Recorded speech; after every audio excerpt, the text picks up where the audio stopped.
Hi viewers, welcome to universal talkies. నేను మీ అప్పాజీ.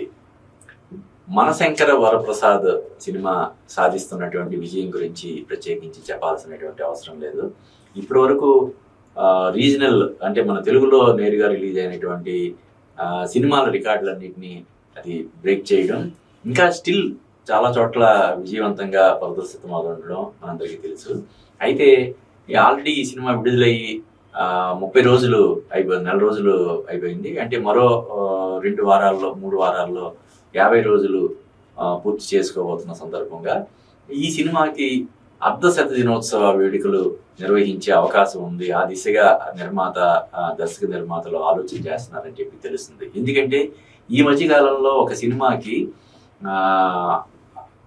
అర్ధశత దినోత్సవ వేడుక జరగడం అనేది జరగలేదు. అంటే శత దినోత్సవ వేడుకలు అనేది అందరూ పూర్తిగా మర్చిపోయారు. ఇప్పుడు అర్ధశత దినోత్సవాలు కూడా జరగడం మానేశాయి. ఆ మధ్యకాలంలో 25 days ఫంక్షన్లు చేసేవారు. ఏదైనా ఒక సినిమా విజయవంతంగా 25 రోజులు ఆడితే దాన్ని 25 రోజుల ఫంక్షన్ కింద చేసేవాళ్ళు. అయితే ఇప్పుడు కేవలం మొదటి వారం రోజులు లేదంటే 10 రోజులు ఆడితేనే చాలా గొప్పగా ఉన్నటువంటి పరిస్థితుల్లో చాలా రోజుల తర్వాత ఈ సినిమాకి ఒక అర్ధశత దినోత్సవ వేడుక జరిపి ఆ సినిమాకి పనిచేసినటువంటి సాంకేతిక నిపుణులకి, నటీనటులకి అందరికి కూడా షీల్డ్స్ ఇచ్చేలాగా దాన్ని ఒక పెద్ద వేడుకలాగా చేసే ప్రయత్నాలు అయితే చేస్తున్నారు. ఆ దిశగా చర్చలు అవి జరుగుతున్నాయని చెప్పి తెలుస్తుంది. అంటే ఇదేం కాదు, ఒక సక్సెస్ మీట్ కంటే కూడా ఒక ఎక్స్టెండెడ్ సక్సెస్ మీట్ లాగా దీన్ని చెయ్యొచ్చు. అయితే అందరూ ఈవెన్ నయనతార కూడా ఈ 50 days సెలబ్రేషన్స్ కి వచ్చే అవకాశం ఉందని తెలుస్తుంది. అంటే నయనతార జనరల్ గా సినిమా ప్రచారానికి చాలా దూరంగా ఉంటదన్న విషయం తెలిసిందే. కానీ ఇది ప్రచారం కోసం నిర్వహిస్తున్నటువంటి వేడుక కాకుండా, అంటే అప్పటికైతే దాదాపు రన్ కూడా కంప్లీట్ అయిపోద్ది. 50 రోజుల తర్వాత కూడా థియేటర్లో ఉండే అవకాశం అయితే ఉండదు. అంటే ఏవో పేరుకి కొన్ని థియేటర్లో బి సెంటర్లు, సి సెంటర్లో అలాగా ఉన్నప్పటికీ కూడా 50 రోజులకి మొత్తం అన్ని థియేటర్లో అంతా థియేటర్ రన్ అయిపోతుంది. యాక్చువల్గా చెప్పాలంటే ఆల్రెడీ ఇది ఓటీటీలో స్ట్రీమింగ్ అవుతుంది. థియేటర్లో మిస్ అయిన వాళ్ళందరూ కూడా ఇప్పుడు ఓటీటీలో చూసి ఎంజాయ్ చేస్తున్నారని చెప్పి మనకి తెలుస్తుంది. అలాగే శాటిలైట్లో కూడా, టీవీల్లో కూడా అతి త్వరలోనే వచ్చేస్తుంది. కాబట్టి రేపు పొద్దున్న 50 days సెలబ్రేషన్స్కి నయనతార హాజరైతే అది ప్రచారం కోసం, ఈ సినిమాకి ప్రచారం కల్పించడం కోసం హాజరైనట్టుగా అయితే మాత్రం ఖచ్చితంగా ఉండదు.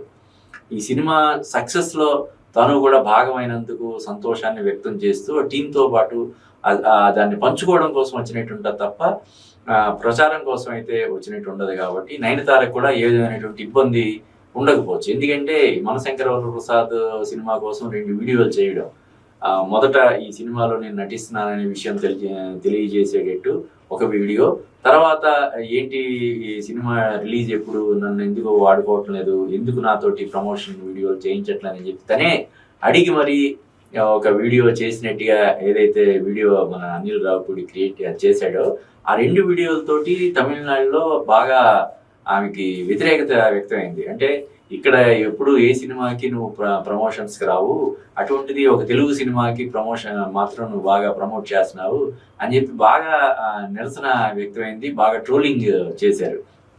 అందువల్ల తర్వాత జరిగినటువంటి ప్రమోషన్స్ దేనికి కూడా ఆమె రాలేదు. కానీ యాక్చువల్గా హీరోయిన్ తన సినిమాల ప్రమోషన్స్కి రాకపోవడం అనేది ఖచ్చితంగా ఖండించదగ్గ విషయం, విచారించదగ్గ విషయం. ఎందుకంటే ఒక సినిమా తీయడం ఒక ఎత్తు అయితే దాన్ని ప్రేక్షకులు చేరువ చేయడం అనేది మరొక ఎత్తుగా ఉన్నటువంటి పరిస్థితుల్లో తను కోట్లాది రూపాయలు పారితోషికం తీసుకుంటుంది అనే దీని మధ్య, అంటే దాదాపుగా ఈ సినిమాకి ఆమె 10-15 కోట్లు రెమ్యునరేషన్ తీసుకుందని చెప్పి చెప్తున్నారు.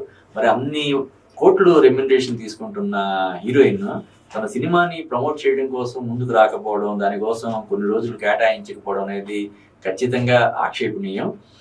కాబట్టి ఇక ముందైనా నయనతార తన పాలసీని అయితే మార్చుకోవాల్సినటువంటి అవసరం ఉంది. పోనీ నేరుగా ఫంక్షన్స్కి వాటికి రాకపోయినా కనీసం వీడియోల ద్వారానైనా తను తన సినిమాని ప్రమోట్ చేయాలి. అయితే ఇప్పుడు మనశంకర వరప్రసాద్ 50 days సెలబ్రేషన్స్ జరిగితే ఇప్పుడు అనుకుంటున్నట్టు కరెక్ట్గా ఒక డేట్ ఫిక్స్ చేసి భారీ ఎత్తున దీన్ని నిర్వహిస్తే ఆ వేడికి నయనతార వస్తుందా లేదనేది కూడా ప్రస్తుతానికి డౌటే. ఏదేమైనా చాలా రోజుల తర్వాత మన ఇండస్ట్రీలో 50 డేస్ ఫంక్షన్ చేసేందుకు సన్నాహాలు చేస్తున్నటువంటి అనిల్ రావిపూడిని, నిర్మాత సాహు గారపాటిని మనం ఖచ్చితంగా అభినందించాల్సిందే.